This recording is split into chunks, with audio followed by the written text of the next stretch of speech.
Hello, welcome to Conversatio, the Belmont Abbey College podcast.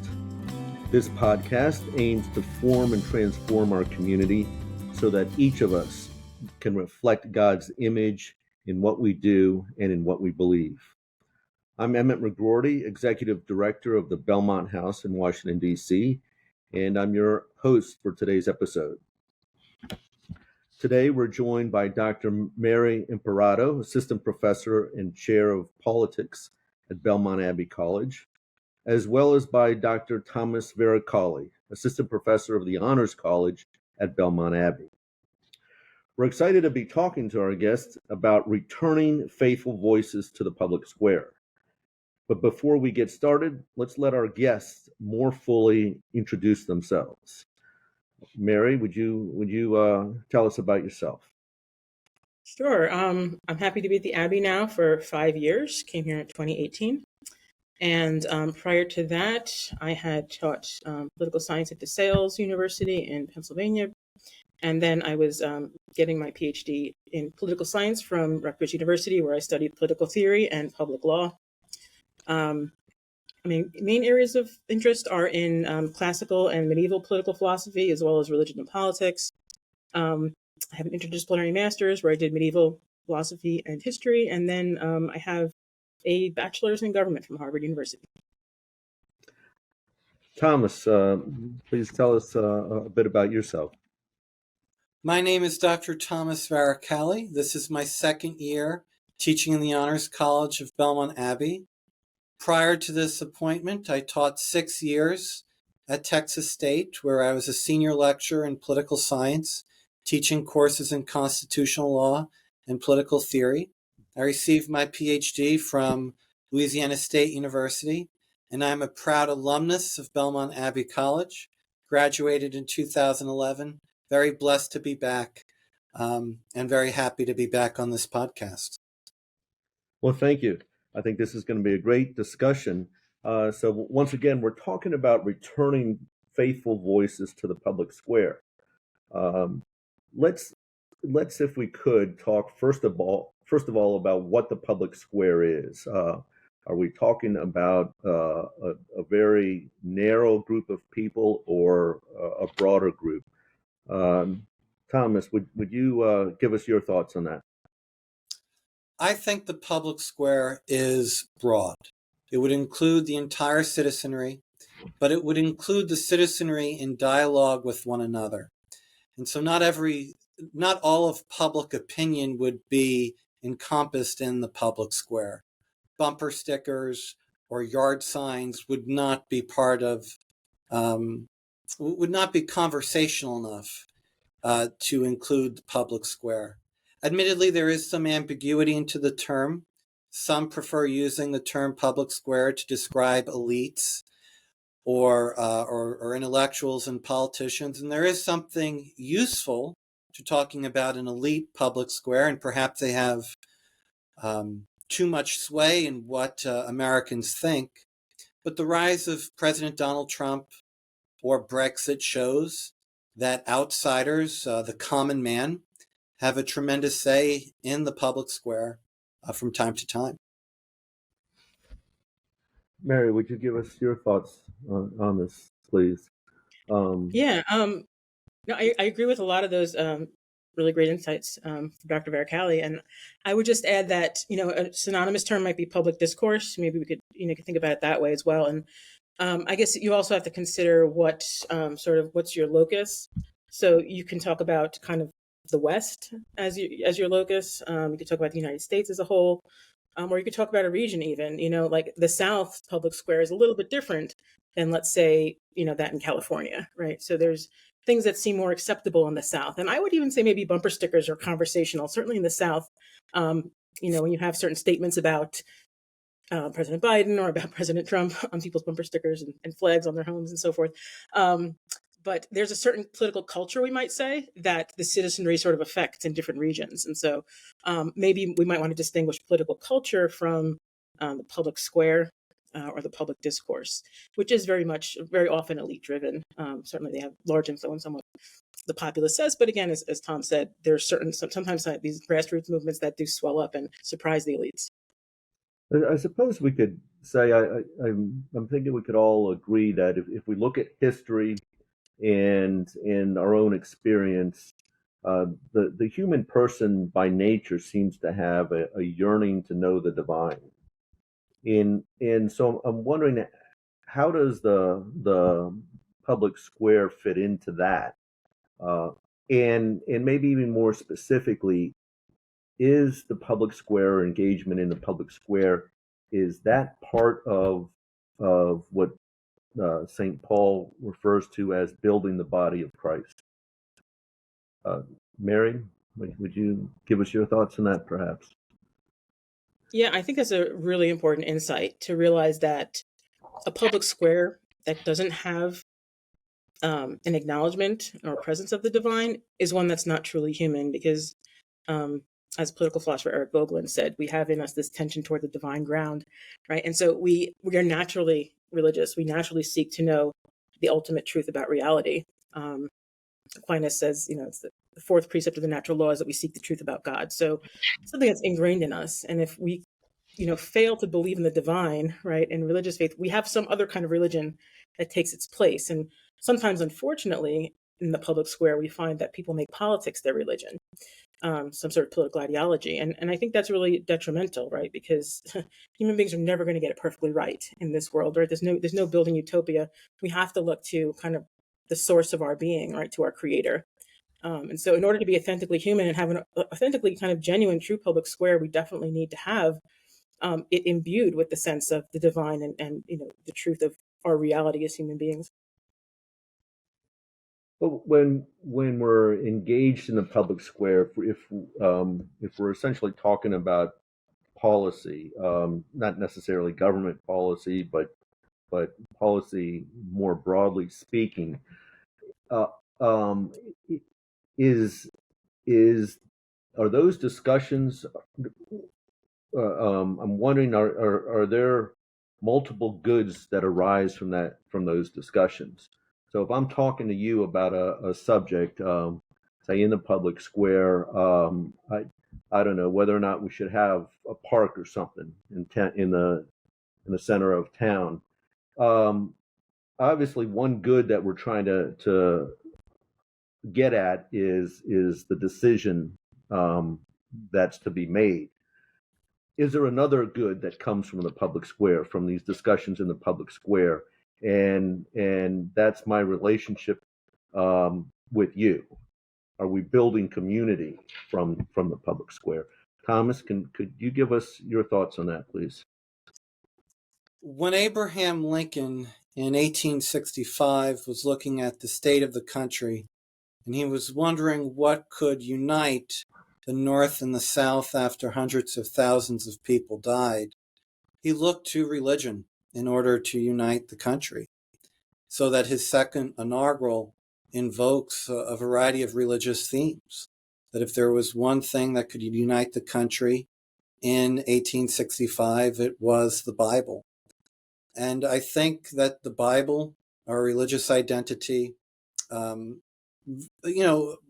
broad religious tenets have helped the American public square be guided by, a common good. When we think of public goods like parks or educational systems or public institutions that are run by religious organizations but have a tremendous public impact, like orphanages or colleges or schools. Religion historically has been a cornerstone of that which unites the country. The fact that this country is a Judeo-Christian country. That's fascinating, Thomas. That really is.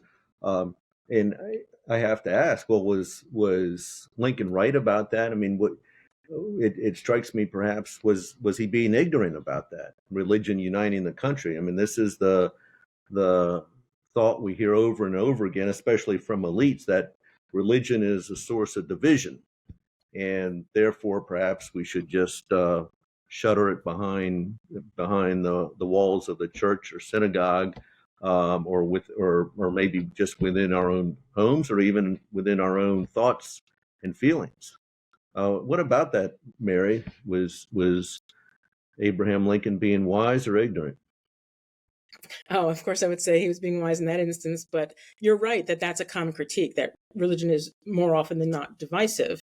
But that's really not the tradition, even before Lincoln, the tradition of the founders to say that, or Tocqueville for that matter, right? That um, well, I'll go with Pope Benedict XVI. When he was Joseph Ratzinger, he had a debate with Jürgen Habermas, and his essay was "That Which Holds the World Together."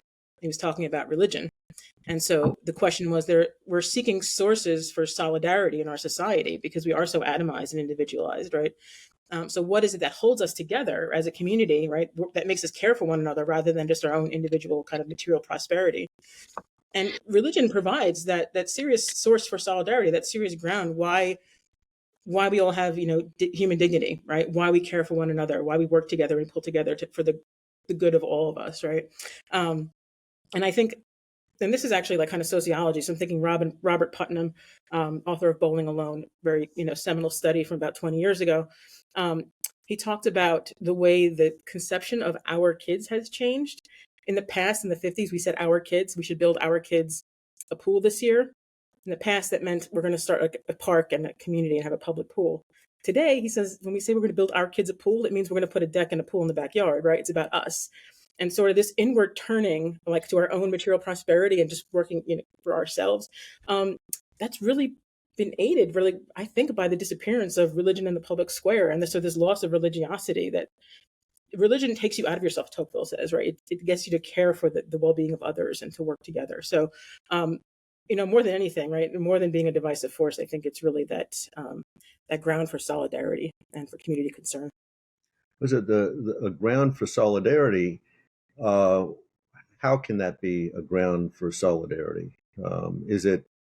Is it that we're it, I mean, is it sort of just it tells us to be more receptive to other people, or is there something about practicing our religion that helps people get to know us better and understand us better, and us to understand them better? If we all have this yearning to know the divine, then if we understand people's faith and religious practices, are they less strange to us? Thomas, could you fill us in? Sure. So I think Catholic social thought can help here. When we think of the Catholic conception of the human person is made in the image and likeness of God. There is no better case for equality or ordered liberty than individuals being made in the image and likeness of God.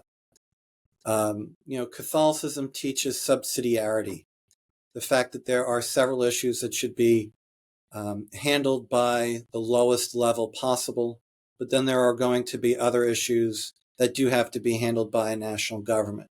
This principle of subsidiarity fits quite neatly with American federalism.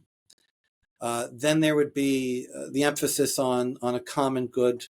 So because Catholics do believe in natural law and teach natural law, that there would be certain common goods, individual goods that also constitute a common good, such as like national defense, that all people, regardless of whether or not they believe in God, benefited from. And because of the richness of the Christian tradition, atheism, agnosticism, progressivism, they often ape various Christian ideas. Chesterton has this great line in one of his works, I forget which one, where he states that many secular ideas are bastardized versions of Christian teachings.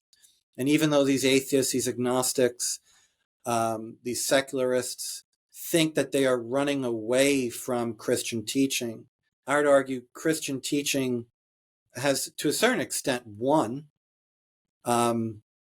insofar as many of the ideas that were forged through this intersection of of liberalism and Christianity together, such as the abolition of slavery or the ending of primogeniture, have are still have currency today. Mary, you spoke of this inward turning, this this danger of people turning into themselves, and so Tocqueville talked about that, as you noted, in Tocqueville's view of things. If we take power away from local communities, the township, if we take power away from people, then they're less likely to they'll have less of a need to reach out to others not like themselves.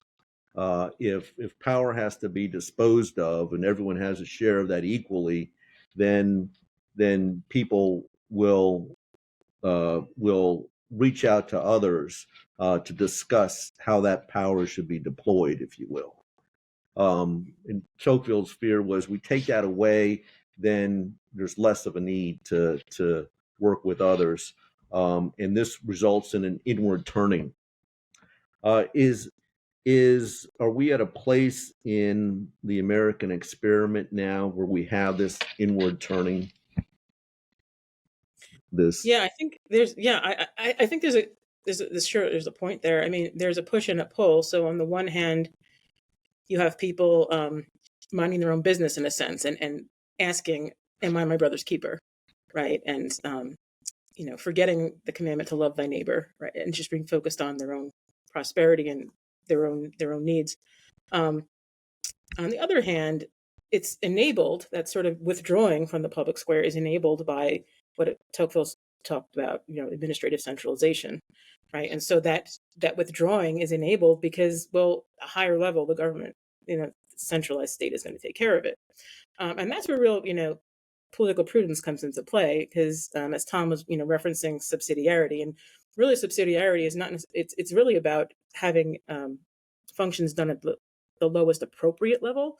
So there's certain things that have to be taken care of at a larger, more centralized level, and there's other things that don't have to be, that are more appropriately done closer to home, closer to the community. So getting that balance right, I think, has been tricky for the United States, especially over the last 100 years.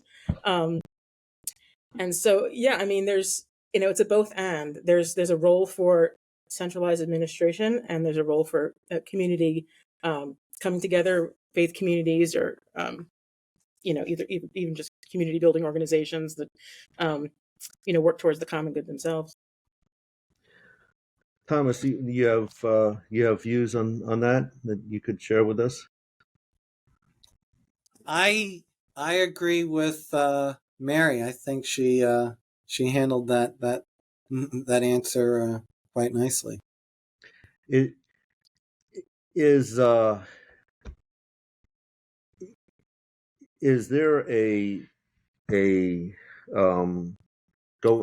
let's go back to faithful voices in the public square. What do we as individual Catholics, how can we build up that practice, if you will, of faithful voices in the public square? Do we have things that we can do individually, or is it simply a matter of lending support and encouragement to others, say our priests and deacons and teachers and politicians? Thomas, could you give us thoughts on that? So first and foremost, I think American Catholics need to know their history. There were 3 Catholic legislators in the first Congress.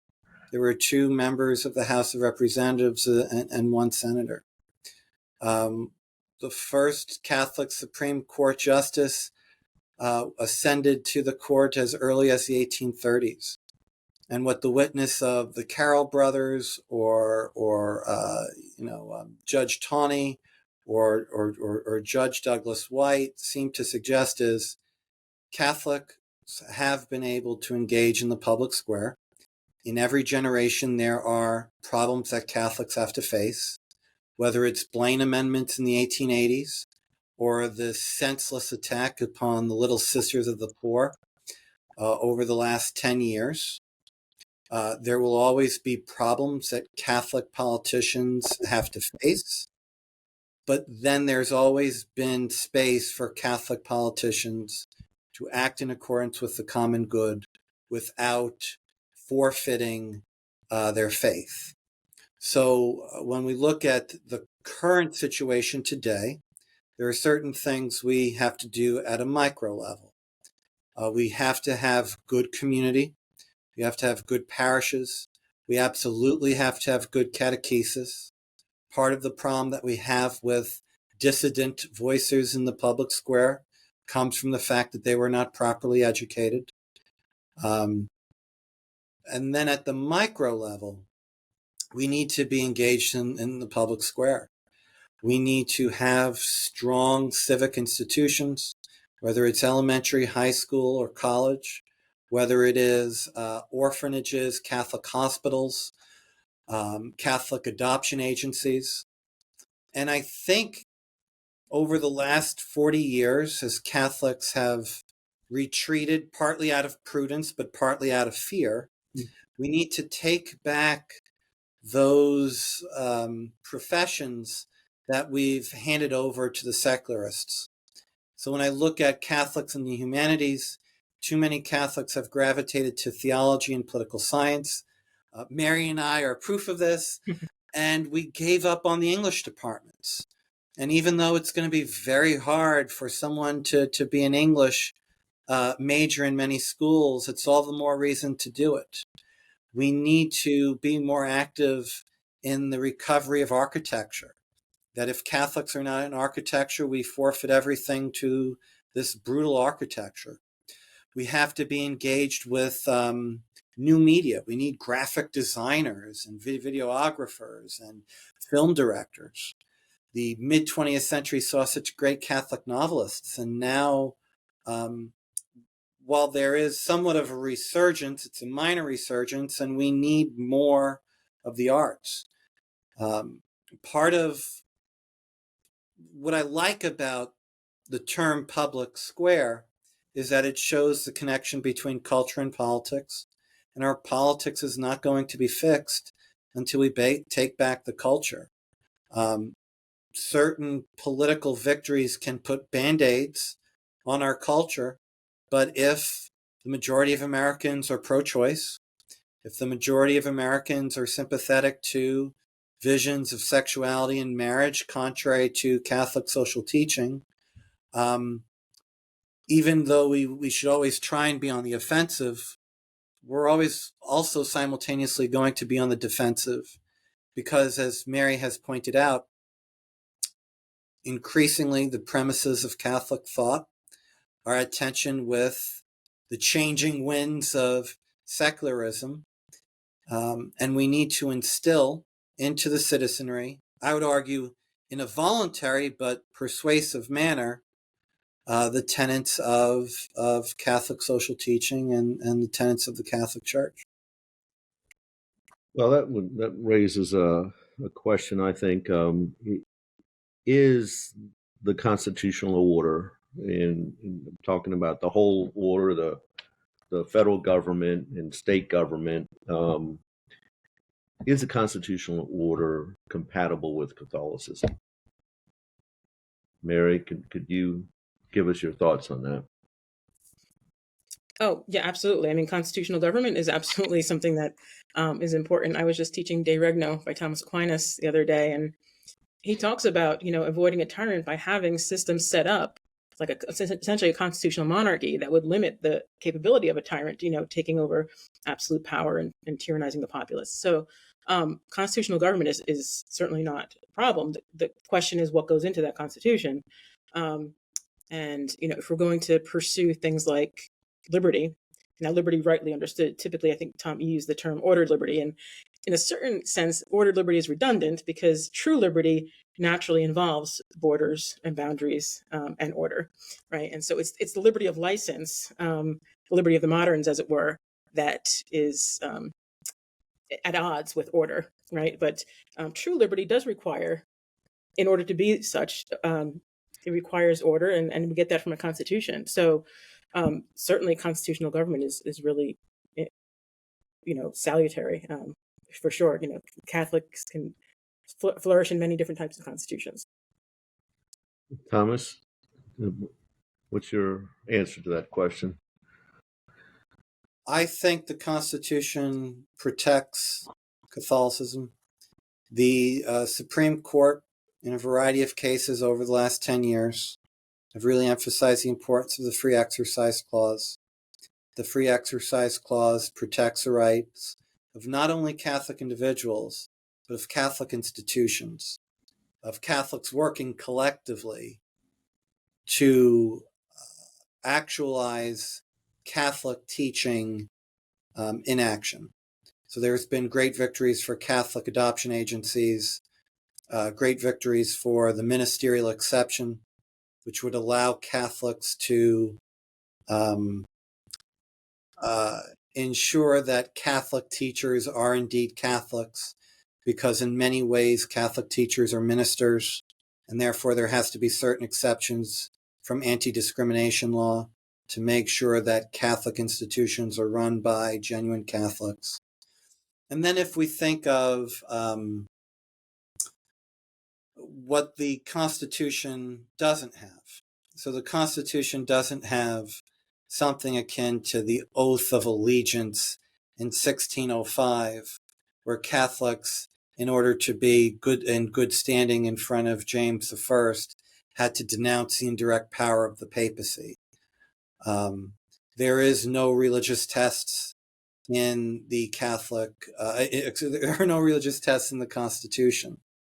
A few years ago, Bernie Sanders tried to stop a Catholic nominee, because of his personal belief in hell. Or there was another case in which Mazie Hirono and Kamala Harris, when she was still in the Senate, tried to block a judicial nominee because that person was a member of the Knights of Columbus. And they were, for the most part, criticized by both the left and the right, by both Republicans and Democrats, as violating or flirting with the violation of religious tests there. That a person can work for the federal government while believing in the Catholic view of hell, and that a Catholic judge can still be a judge while while being a member of the Knights of Columbus. This religious test clause in the Constitution is going to be central to the protection of religious liberty in the public square. Well, we've talked a good bit about the federalist system and our decentralization, and how communities form. Tocqueville's view that at the heart of it, the spirit of America lies in the township, and what's critical there is the township, i.e., the people, have to have true power to be able to shape their communities. Is that, it seems to me, is very, very compatible with building the body of Christ. Our duty as Christians to reach out to others and to forge a common understanding with them for purposes of shaping society, or in Old Testament terms, not building the body of Christ, but exercising dominion over the earth. And so that seems to me to be very compatible with that, with building the body of Christ. Could I have your thoughts on that, Mary? Yeah, what you were saying reminds me so much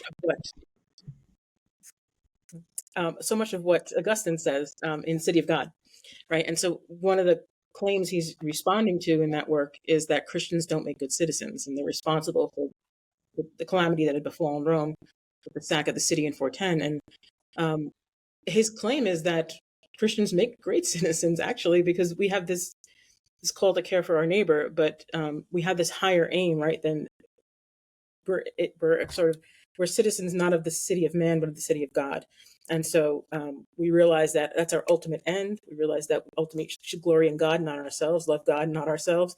And so when Christians bring that sort of understanding to the city of man and in doing their civic duty, they really enrich it, right? They're the yeast, they're the salt of the earth, and when they live that way. But of course, he recognizes that after the fall, humanity is never going to get political society perfectly right. There's no political ideology or system that's ever going to get it right, and that's not meant for the city of man. It's the city of God that has things where you can enjoy eternal happiness. But yeah, definitely. I mean, he came up with just war theory, right, to talk about how it is that turning the other cheek can mean that the Christian serves in defense of their nation. So yeah, I think the Christian acting animated by his faith can really act as as the salt of the nation. So I'm struck by that. We're talking about the fall, and so you had there in Genesis Adam and Eve, and it seems to me that then their troubles started. Their troubles started before taking a bite of the fruit. The troubles started when they stopped helping each other avoid temptation. And if we're to build the body of Christ, it seems that's really our real project, is to help each other. And in Tocqueville was concerned, right, of this inward looking, that if we took power away from communities, people would look inward, not out of selfishness so much as frustration that they have no more power to build their local environment. That power was taken away from them, so you might as well just spend your time caring for family and friends. So it wasn't something of malintent. It was just the product of frustration. So I guess my question is, are you worried that this centralization of American politics and power, that it's really forcing us or encouraging people to look inward and to not really consider the broader community as something that's critical to their family and friends? Tom? Thomas? I'm very concerned about the administrative state. One, because I'm a localist. I remember reading Cicero's On Duties, and then Augustine makes a similar argument in De Doctrina Christiana, that although we're supposed to love everyone, we are responsible for the people who are most immediate in our lives. And so we love our spouses and our children more than everyone else, but it can't stop there. Right after we love our wife and our children, then we love our immediate neighbors, and then our immediate township, and then our immediate country. And so this would be different from the man retreating in Tocqueville's example, because even though there are certain priorities, it's right for a person to love one's family more than someone else's family. One still needs to love one's neighbor and one's town and one's country, precisely because there is an interconnection. All of these are interconnected with with each other. If you have a bad country, it's going to affect your family. If you have a bad town, it's going to affect your country. Or if you have a bad town, it'll affect your family. When I look at what the administrative state has done over the last 15 years, we've seen the administrative state sue the Little Sisters of the Poor over contraception. We've seen the administrative state go after Mr. Phillips, this baker who refused to bake a cake for a homosexual couple. We've seen the administrative state go after Catholic agencies that abide by Catholic teaching. It does appear that there are certain secularists who do want to root out not only the public manifestation of Catholicism in the public square, but also Catholicism in the private square.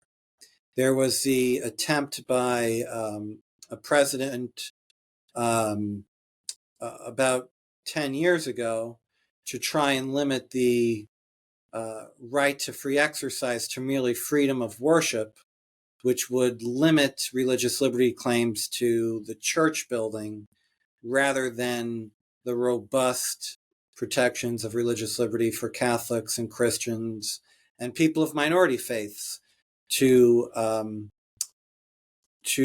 administer their businesses and their their public institutions in ways in accordance with their religion.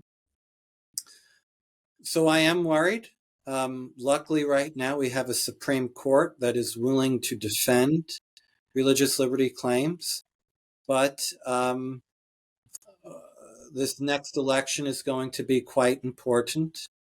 And if the demographic trends are continuing, especially with the rise of the nuns, the NONES, we may face more problems, more criticisms, more pushback against religious liberty claims than we do right now. Emmett, can I just jump in on that real quick? Yeah. I love the small town farmers market as much as anybody. So I think localism is not inherently a bad thing, and I think, of course, we do feel closest to our households, our villages, right, our own cities. At the same time, though, I think the administrative state itself, per se, is not inherently evil. It's what's happened to it and how it's wielded, right, by the people who, the left's long march through the institutions, as they say, right? And so the people that are suing the Little Sisters of the Poor are wielding the administrative state as a weapon to punish their enemies, right? And so we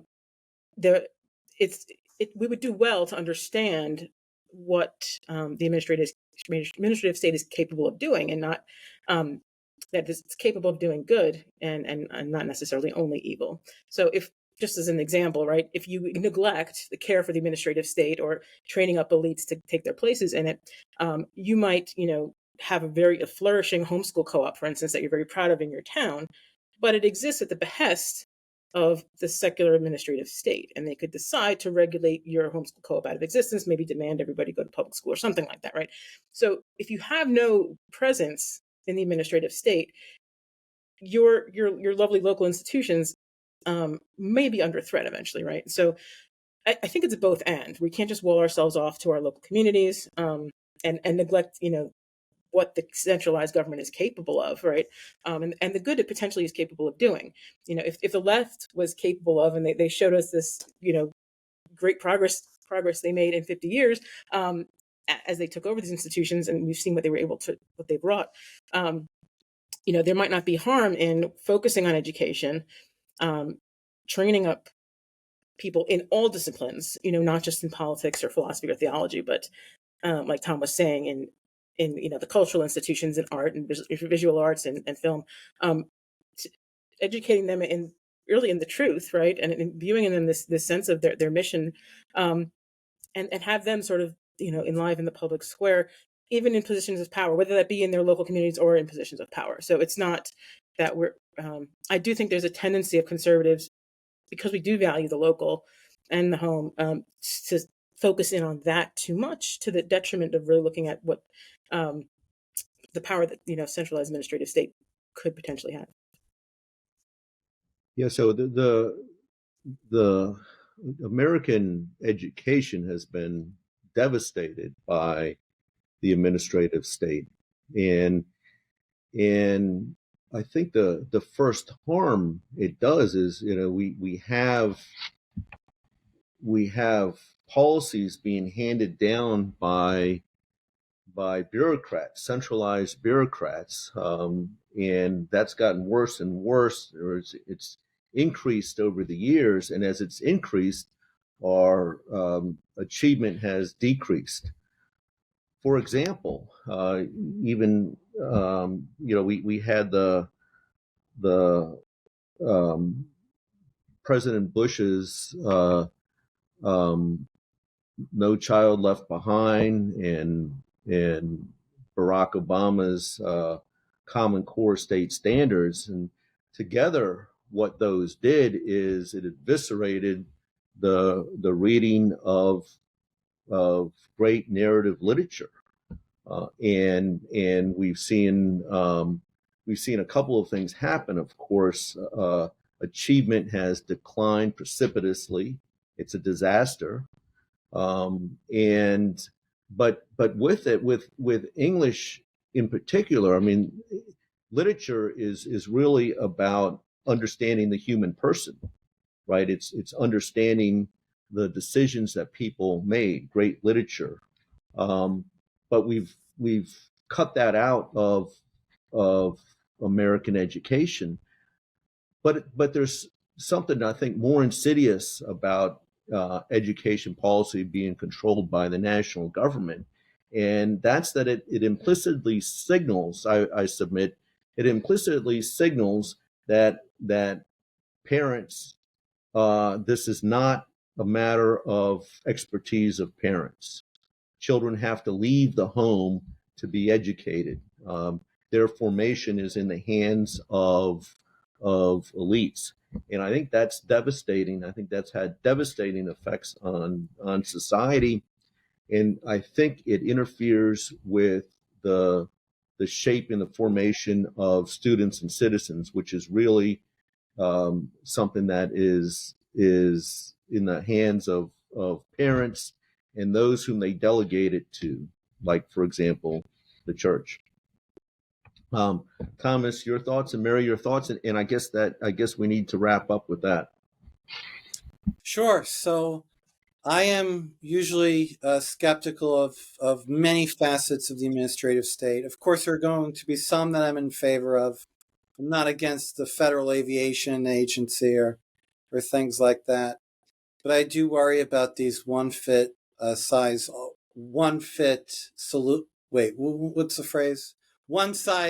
solutions that the administrative state provides. I don't want to put all my eggs in one basket. If a small town gets corrupted, I can move to another town. If the country gets corrupted, I don't want to move to a different country.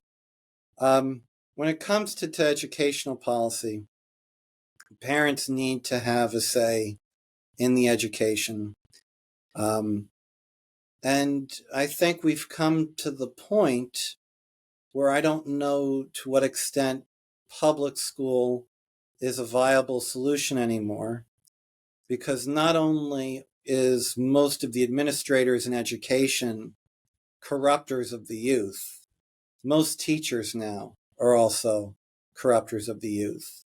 And so when the left has destroyed the educational system through the administrative state, I am skeptical of conservatives being able to wield the same authority, because even if a conservative president or religious-friendly president were to decree a classical education or an education in history that promotes civics, I don't trust 95% of the teachers to teach civics well. I don't think they would teach Bible well. As much as I would love Bible to be taught, having them teach Bible poorly or just teaching the Bible as a collection of myths could perhaps do even grave danger. And so I'm fully convinced that with education, the future of the Catholic Church is either with homeschooling co-ops, which perhaps is the best of both worlds, or with those Catholic schools that can be salvaged. I think when it comes to education, the rot is so prevalent the rot is just so prevalent. This is one of the areas where, for the most part, parallel institutions do need to be created. Can I jump in on that one? I would say I'm a little more optimistic than my colleague, but I will grant two premises for sure. Number one is that parents are the primary educators of their children. That's their ultimate responsibility. And then number two, the left has made a hash of education policy in the last 50 years, wielding the power of the central administrative state. So again, those things being the case, we also have to then recognize, I think a third premise perhaps we can agree on, is that education is a public good. We all have an interest in educating our kids, right? Not just our own individual kids, but that the next generation that's going to be running this country is competent and ideally virtuous, right? And so we have not done a good job of inculcating virtue through our educational system, and that's a real loss. Now, I don't want to demean the contributions that homeschooling co-ops, classical schools, private schools make, but there's always going to be a need for public education.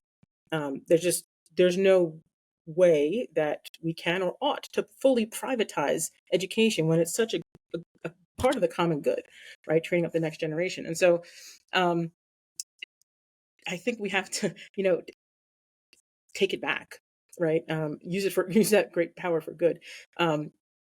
That's not to say that there can't be schemes whereby, congratulations, North Carolina, for expanding the Opportunity Scholarship and making, private education possible for more students. They just give what they would apply to a student in a public school, that amount of money to a family to choose where to send their kid. That's fine. But at the same time, we can't neglect the public schools because they're going to fall further away. They're training the majority of our future citizens, right? The public schools are going to fall further and further away from the good and the true if we just neglect them and kind of get into our homeschool bunkers. And that's, again, homeschooling I'm okay with, but let's not neglect the public good here.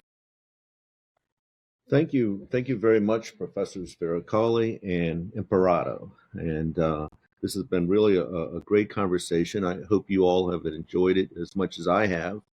It's been edifying, and it's been great. I'd like to thank our employer, Belmont Abbey College, for hosting this podcast, and wish you all a good day.